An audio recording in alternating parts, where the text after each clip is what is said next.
Major ആയിട്ടുള്ള എന്തെങ്കിലും ഒരു അസുഖം വന്നിട്ടുണ്ടെങ്കിൽ there is a possibility that we won't get any insurance. ഈ കോർപ്പറേറ്റ് ഇൻഷുറൻസ് എന്ന് പറയുന്നത് ആസ് ലോങ് ആസ് നമ്മളവിടെ ജോലി ചെയ്യുന്നിടത്തോളം കാലം വരെ അതിന് കാലാവധിയുള്ളൂ.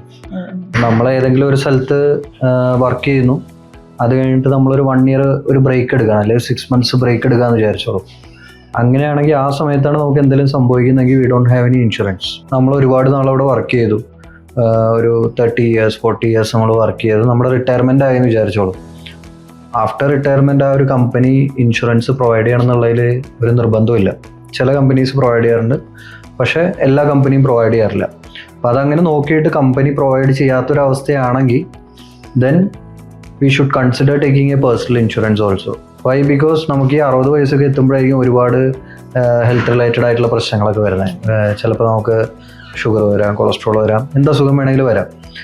അപ്പോൾ ആ സമയത്ത് നമ്മൾ ഇൻഷുറൻസ് എടുക്കാൻ നിന്ന് കഴിഞ്ഞാൽ നമ്മുടെ എന്തൊക്കെയാണോ ഉള്ള അസുഖങ്ങൾ, പ്രീ എക്സിസ്റ്റിംഗ് ഡിസീസസ് ഒന്നും അതിനകത്ത് കവർ ആവില്ല. അതിനൊക്കെ കുറച്ച് വെയിറ്റിംഗ് പീരീഡും കാര്യങ്ങളൊക്കെ വരും. മേജർ ആയിട്ടുള്ള എന്തെങ്കിലും ഒരു അസുഖം വന്നിട്ടുണ്ടെങ്കിൽ there is a possibility that we won't get any insurance.